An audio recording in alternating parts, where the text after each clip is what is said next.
आराबी आया है हजूर की बारगाह में, सुर्ख ऊंटनी पे बैठ के।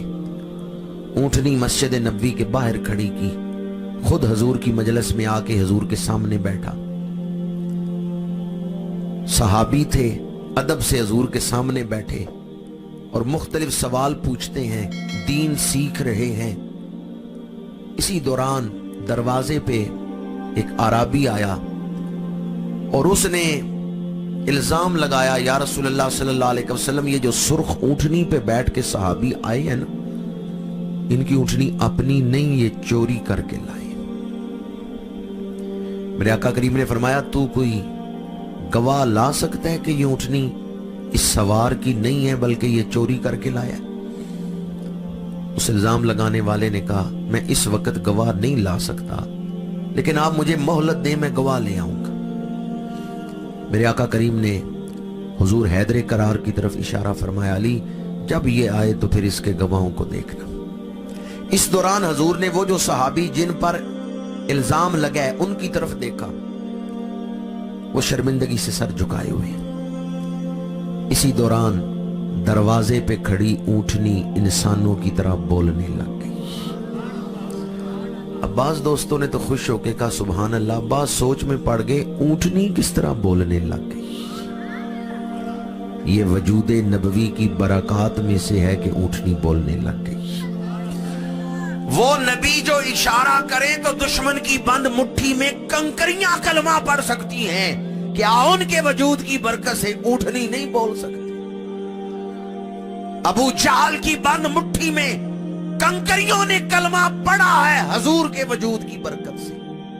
ओ पत्थरां नू कलमे पढ़ा जानदा है, ओ गुंगियां नू गल्लां करा जानदा है, ओ सुकियां खजूरां उगा जानदा है, मेरे आका दा रुतबा खुदा जानदा है। वजूदे नबवी की बरकत में से है कि ऊंटनी बोलने लग गई। और बादशाह रहीन हदीस ने लिखा है कि बोल फरिश्ता रहा था, आवाज ऊंटनी के मुंह से आ रही थी। अगर ये दूसरी शरह मानी जाए तो फिर भी ये वजूद नबवी ही की बरकत है कि हजूर के गुलाम पर एतराज हुआ है तो फरिश्ता आके बोल रहा है और आवाज ऊंटनी के मुंह से आ रही है। सहाबी पे एतराज हुआ जो सवार होके आए थे, ऊंटनी इंसानों की तरह बोलने लग गई। मैंने ये दोबारा जुमला इसलिए कहा कि देखता हूं कौन है जो यकीन से मोहब्बत से सुभान अल्लाह कहता है, वरना मुझे पता चलेगा रात इतनी गुजर गई है कि अब आप आधे जाग रहे हैं आधे सो रहे हैं। वैसे सारे नजर तो आ रहे हैं कि जाग रहे हैं, जाग रहे हैं ना? जरा हाथ तो खड़े करें जो सोए हुए हैं। नहीं, पहले मेरी बात तो पूरी सुन लेना। ट्रक ड्राइवर उस वक्त ये एक्सीडेंट करता है जब वो ये समझता है कि मैं जाग रहा हूं। अगर उसको पता चले कि मुझे नींद आ गई है और मुझे ड्राइविंग नहीं करनी चाहिए तो फिर वो सो जाए, लेकिन वो समझता है मैं जाग रहा हूं। पता उसी वक्त चलता है जब आंखें बंद होती हैं और गाड़ी किसी दरख्त से टकरा जाती। सिर्फ आंखों का खुला होना जरूरी नहीं, दिमाग का बेदार होना भी जरूरी है। हजूर के गुलाम पे एतराज हुआ, चोरी का इल्जाम लगा, दरवाजे पे खड़ी ऊंटनी इंसानों की तरह बोलने लग गई। उस ऊंटनी ने कलाम क्या किया?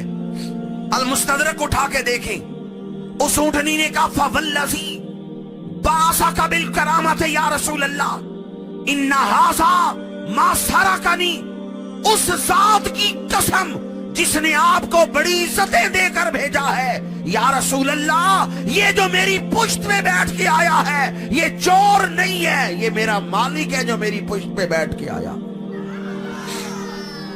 उस ऊंटनी की पहचान पे कुर्बान जाऊं। उसने बयान तो ये करना था कि मेरी पुश्त पे बैठ के आने वाला चोर नहीं, लेकिन उसने पहले कसम उठाई। कसम अल्लाह की उठाई है, पर उसमें हजूर का जिक्र किस तरह किया है? फवल्लज़ी बासा का बिल करामत या रसूल अल्लाह, या रसूल अल्लाह, उस जात की कसम जिसने आपको बड़ी इज्जतें देकर भेजा। हमारा अकीदा हजूर आए तो खाली हाथ नहीं आए, बड़ी शानें लेकर आए। सबसे औला ओ आला, सबसे बाला ओ वाला। हमारा नबी कहते हुए कोई दिल को ठंड नहीं पड़ती कि हुजूर हमारे हैं। उस ऊंटनी ने جب قسم اٹھائی تو کس انداز میں؟ فوالذی بعثک بالکرامۃ یا رسول اللہ، یا رسول اللہ اس ذات کی قسم جس نے آپ کو بڑی شانیں دے کر بھیجا ہے، ان ھذا ما سرقنی، بے شک یہ جو میرے پشت پہ بیٹھ کے آیا اس نے مجھے چوری نہیں کیا، یہ میرا مالک ہے۔ حضور متوجہ ہوئے اس صحابی کی طرف، آپ نے فرمایا جب تیرے اوپر الزام لگا تو سر جھکا کے اپنے رب سے کیا باتیں کر رہا تھا؟ اس صحابی نے عرض کیا یا رسول اللہ صلی اللہ علیہ وسلم میں تو بڑا خوش ہو کے آپ کے سامنے بیٹھا ہوا تھا، پر جب میرے اوپر الزام لگا تو میرا دل ٹوٹ گیا۔ صحابہ کیا کہیں گے، غلام بن بن کے بیٹھتا تھا، ہے اندر سے چور۔ میرا دل ٹوٹا، میں نے اپنے رب کی بارگاہ میں عرض کیا تو خالق ہے، میں تیری مخلوق ہوں، اور مخلوق کا باطن خالق سے چھپا ہوا نہیں۔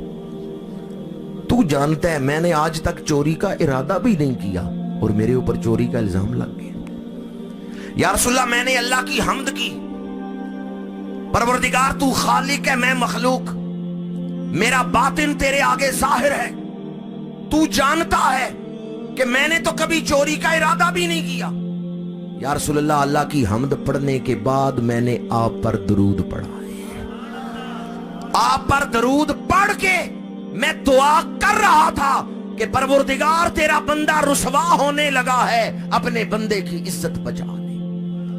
یا رسول اللہ میں نے حمد کی، حمد کے بعد درود پڑھا، درود پڑھ کے میں دعا کر رہا تھا یا اللہ تیرا بندہ رسوا ہونے لگا ہے، تیرا بندہ ذلیل ہونے لگا ہے، اپنے بندے کی عزت بچا لے۔ میں دعا کر ہی رہا تھا کہ اونٹنی نے بولنا شروع کر دیا۔ اللہ نے کیسے میری عزت بچائی ہے کہ سواری بول پڑی۔